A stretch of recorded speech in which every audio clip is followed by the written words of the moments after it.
ఎన్టీఆర్ 28వ వర్ధంతిని పురస్కరించుకుని మంచిర్యాల జిల్లా మందమరి పట్టణంలోని టీడీపీ పార్టీ కార్యాలయంలో ఎన్టీఆర్ విగ్రహానికి సంజయ్ కుమార్ పూలమాల వేసి నివాళులర్పించారు. ఈ సందర్భంగా సంజయ్ మాట్లాడుతూ మాజీ ఉమ్మడి రాష్ట్ర ముఖ్యమంత్రి నందమూరి తారక రామారావు పేద ప్రజలకు రూపాయికి కిలో బియ్యం అందించి పేదల పెన్నిదిగా నిలిచారన్నారు. బహుజనుల రాజ్యాన్ని సాధించిన ఏకైక నాయకుడు, బహుజనుల ఆరాధ్య దేవుడని, అలాంటి మహానాయకుడు మళ్లీ పుట్టాలని ఆకాంక్షించారు. ఈ సందర్భంగా తెదేపా కార్యకర్తలు మాట్లాడుతూ ఎన్టీఆర్ ఆశయ సాధనకు నిరంతరం తప్పిస్తున్న సంజయ్ కుమార్కు పలువురు నాయకులు, కార్యకర్తలు అభినందించారు.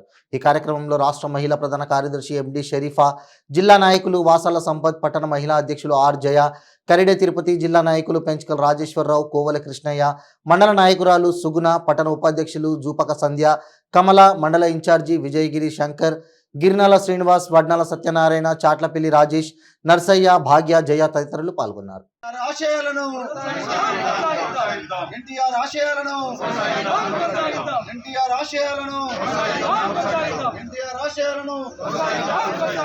अमर है अमर है अमर है अमर है अमर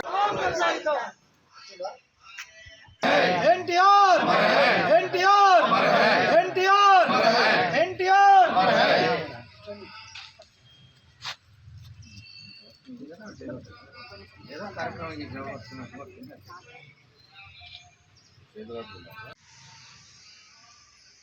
తొమ్మిది నెలల్లోనే పార్టీని పెట్టి అధికారంలోకి వచ్చిన, చరిత్ర సృష్టించిన మహా గొప్ప నాయకుడు ఎన్టీ రామారావు గారు.